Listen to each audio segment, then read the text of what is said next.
Friends, আজকে তোমাদের সাথে শেয়ার করবো what I it in a day. সকালবেলা এরকম বেশি বেশি করে সবজি দিয়ে মা বানিয়ে দিয়েছিল চিলের পোলাও, যেটা খেতে কিন্তু আমার ভীষণ ভালো লাগে। তারপর লাঞ্চে খেয়েছিলাম এই কাতলা ভাপাটা। এই রেসিপিটা দারুণ হয়, মা খুব টেস্টি বানায় এটা। আর এরকম ফ্রেশ কাতলা মাছ খেতে কিন্তু আমার বেশ ভালো লাগে। আর এরকম যদি পেটির পিস থাকে তাহলে তো কোনো কথাই হবে না। একটু লঙ্কার ডলে নিয়ে ভাতের সাথে গরম গরম খেতে যা লাগে না। আর কার কার এরকম কাতলা মাছের পেটির মাছ খেতে ভালো লাগে সেটা কিন্তু অবশ্যই কমেন্টসে জানিও।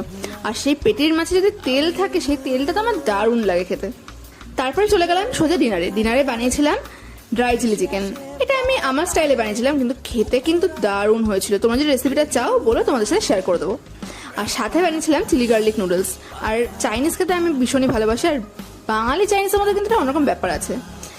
দারুণ খেতে হয়েছিল, বিশ্বাস করো। আমার এক্সপ্রেশন থেকেই হয়তো তোমরা বুঝতে পারছো। আর এডিট করতে করতে তো আমার জিভে জল চলে আসছে। তো আজকের ভিডিওটা এইটুকুনি, গিয়ে ভালো লাগলে চ্যানেলটাকে যারা এখন সাবস্ক্রাইব করেন সাবস্ক্রাইব করে দেখা হবে নেক্সট ভিডিওতে। ততক্ষণ জন্য টাটা।